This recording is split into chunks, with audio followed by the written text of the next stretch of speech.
So what we can retain is that there is two type of, if I can say, two type of field of cultural expertise. First of all, cultural expertise at court and cultural expertise out of court. I realized in some presentation that there is probably a mix of approach according to some countries, where I have the feeling that in some case of cultural expertise at court, we may have some conflict of interest. Conflict of interest because, first of all, the court should have their own rules and duty. And for example, there is no any reason to have a pro bono remuneration at court. By the time the expert is not to support the case, or the expert is not supposed to sympathize with the case, so the case should be remunerated, but not in terms of pro bono. Secondly, we have one case where I think NGO has to give expertise to court. I consider that NGOs are already supporting case, for example, in case of refugees. So if an NGO gives expertise at court, it will be probably factual expertise, factual witness, but not expert witness in terms of opinion. Something that I did not also check with your data is to know if instead of factual expertise, the expert witness at court give opinion on the acceptability of this opinion by the judge, the prosecutor. That is some point that I mentioned. And also, is it any difference between, particularly at court, cultural mediator, because it's my opinion, but probably we can discuss it. I think that the issue of languages is something very important at court. And if you ask anybody at court if it's important to have an interpreter of a translation, everybody will tell you that it's useful. But when they consider it just as a cultural expertise without doing exactly the role in terms of the language, interpretation of translation, they can consider it. I know that the expert that is a little bit reluctant is expert witness at court, but probably if we, in the question, instead of asking if, for example, cultural expertise is useful, if you have a specific question in terms of is it language mediator or language translator useful for you at court, I think if they don't have a translation, they can't do anything, or an interpretation, so it will be 100% useful.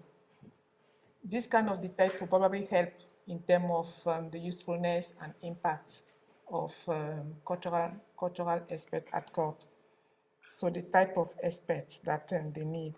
Now, in the case of out of court seat, I think it's very important, even in any case, when they are building the case, to have a cultural mediator and cultural expert.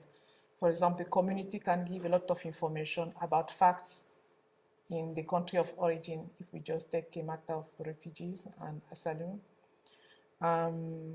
The NGO also collect a lot of information, but without being in the fighting against the opinion of the NGO who has, I can say, political views sometimes in terms of putting pressure on government instead of being completely impartial.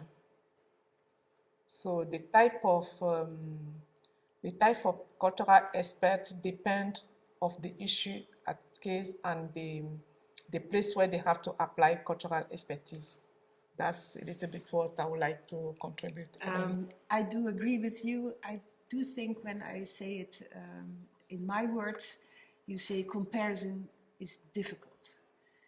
And I was focusing on the language also and hearing about the interpreters. Interpreting in the Netherlands is a completely impartial thing. You are not allowed to give your interpretation. Because that has some reasons. Of course, when you say you need an interpreter, everybody would say 100%, of course, you have to. But interpretation is something difficult, and bringing out your own expertise as an interpreter is a bit risky. The police has used it in the past as a sort of extra sort of mediation. And then it was not completely impartial, of course, because they want to have some results in a way. You can at least think they will have to. And so they are forbidden to give interpretation. And that's also because the community is small and people who do know the interpreters can be can be afraid that they will have another sort of interpretation. And I have to say, well, my Turkish is not there, but in some languages you can hear also, you hear, there are lots of words from the defendant, I'm in criminal law, and there's just 2 or 3 words of the interpreter who says, well, he agrees with you or something like that.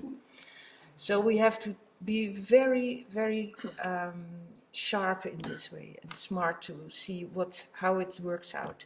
And linguistics is the same, I think, also risky, because it's used, and of course in all those immigrant cases and asylum cases, it's very important. It's sort of proof also, because how is a person using the language? Is he really from the country he says he is, or the region, or whatever? So that's also risky.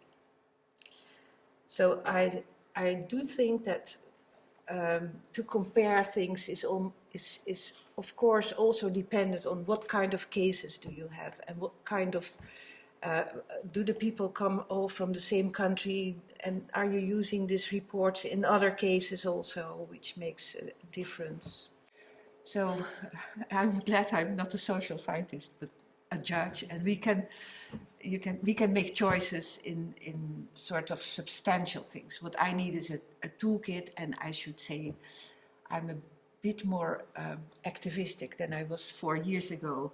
We should just go for it and just appoint more and hear more of the cultural experiences, also the experiences of people, not only the academics. You know, that's, I think, in the Netherlands, a sort of, I would say, you know, when you are a doctor or a professor, you can tell something really important.